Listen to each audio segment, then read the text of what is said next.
Hello friendly people of the internet, I am Hyper Super Sora, and welcome to Legend of Korra Reviews, Episode 12, the finale of Season 1, Endgame. So what is the plot of Episode 12, Endgame? Well, we follow two groups of people. We follow Korra and Mako facing Amon, and we follow Bolin, Asami, and Iroh taking down the air fleet. Base. Let's start with them first, since, well, they're the ones that don't get the focus, pretty much. They find the air fleet, they get captured, the polar bear dog breaks them out, starts sabotaging the fleet. Iroh goes up in the air with an airplane to take down the ones that have already been taken off. He succeeds pretty much and knocks the mask off of the statue of Aang's head.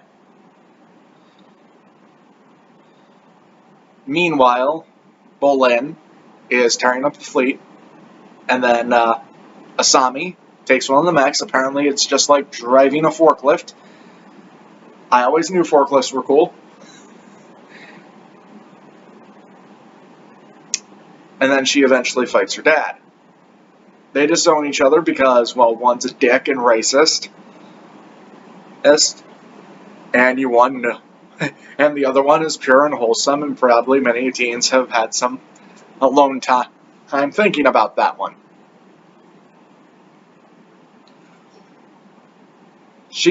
Asami wins with some help from Bolin, and that's pretty much the end of the episode. Well, the end of their part of the episode. With Korra and Mako, they go to reveal the truth to the grand public that Amon's a waterbender. They don't believe her, especially since he reveals the mask to reveal makeup that's a burn mark. I take off the mask, and it's another mask! Plus 10 brownie points for whoever gets that reference. Anyhow, it's revealed that he has captured the Airbender family. Why? How? I don't fucking know. They go to Frida. Chase scene ensues. Then Amon actually starts bloodbending them, pretty much just fucking destroys them.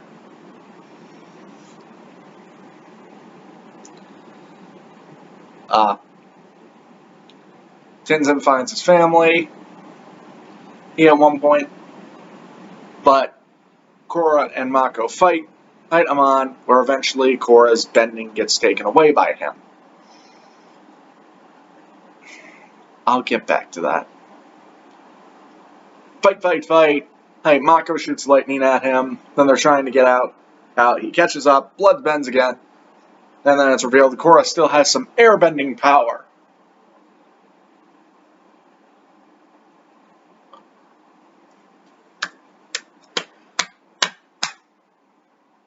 No. I don't like that. Anywho. But then she uses airbending to throw Amon out of the building. He lands in some water, where the mask falls off, the makeup washes off, and he makes a giant fucking water spout out to get out of the water. And they can all see, oh, guess what? He's a waterbender. And then he goes off to grab his brother so they can start a new life together.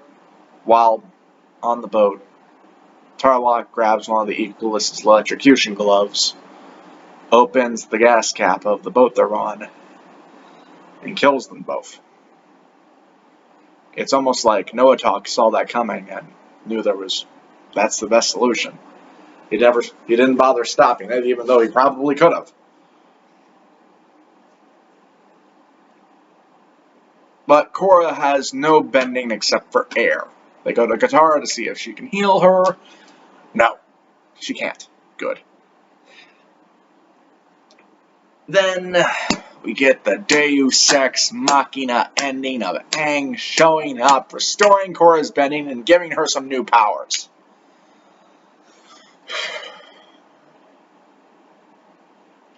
They wanted to get a happy ending now, but because they thought they were only going to get one season, but then they got a second, then they got 4, and then blah, blah, blah, blah, blah, blah, blah. I can't always explain away, well, this doesn't work because the Nick fucked them over. A lot of things can be blamed on that, season 2. But the Deus Ex Machina ending of her getting airbending, and her getting all of her bending abilities back, along with new abilities like the Avatar state, and the Avatar state, and the ability to give bending back to people who have lost it. Maybe she can even give the power of bending to other people who have never had it. Well, if that's true, just make more airbenders. Yeah. Just be like, hey, you want to bend? Yeah, sure. Boom, you're an airbender now. Hey, you want to bend? Yeah. Boom, you're an airbender now. Hell, I'm pretty sure most people would. Some people would like the airbender lifestyle. So, there you go. But Korra puts all of her value in her bending. When she doesn't have her bending, she's not the Avatar. Or that seems to be a problem with her. She can't really say, hey, I'm the Avatar, unless she has all 4 of the elements, and unless she's at her best. As with all 4 elements. But you also had her resisting the bloodbending at the end, which is just like, she wasn't in the Avatar state. It's so far been established that the only things that can resist the Avatar state are other bloodbenders and the Avatar state. Mako shouldn't have been able to get the lightning out, nor should Korra have been able to get her airbending kick. God, we could have dealt with the consequences of her losing her bending and trying to get it back.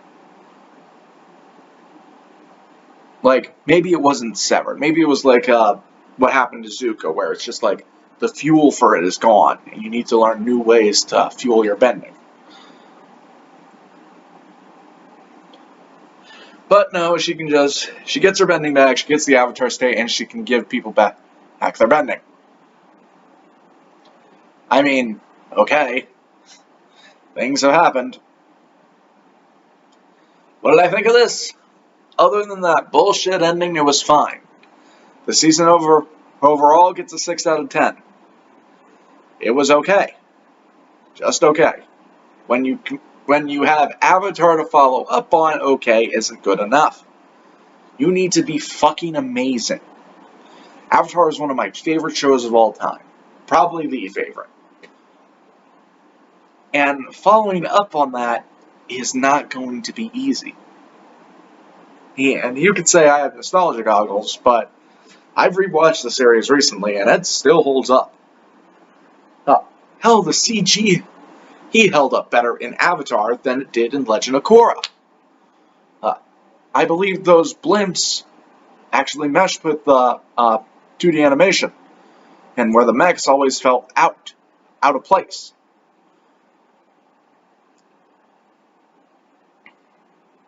And the thing about Mr. Enter's review that I always keep bringing back is that Korra does not have trouble with freedom. She has trouble with change. What is the element of change? Water. That's the element she should have struggled with, not air. Why did Aang suffer with earthbending, with firebending? Well, he suffered with earthbending because he's been taught to avoid and evade his problems, and he tends to run away. He's not really fucking and slam on through who like a sledgehammer. That's more Korra's thing. Why did he struggle with firebending? Because he burned Katara. I never wanted to do that again. Why does Korra struggle? She struggles romantically. if she's not the full power avatar, then she might as well be nothing, so it's like they wanted to make her struggle in every way and really didn't. But in terms of writing, that doesn't make any sense with the way you want to portray her, doing with her struggling with air. If you wanted her to struggle with air, then you need her to like rules, to like things be set in stone, not have things be very spiritual, have her be very materialistic. Like, maybe she unlocks her airbending when she learns to let go of Mako. Maybe that would have been something, huh? But overall, the episode was fine. The season was fine. Would there be things I change? Would there be things I skip? Yes and yes. But overall, next time I record this again, it'll be time for season 2. The reason I've stopped watching the show was season 2. So, boy, that's gonna be fun. Well, that's all I really had to say on episode 12, Endgame. What did you think about it? Leave your thoughts in the comments section down below. While you're down there, leave a like if you like the video, hit that subscribe button to see more from me, and hit that little notification bell to see when I upload all the time. Until next time, this has been Hyper Super Sora, and remember, sayonara.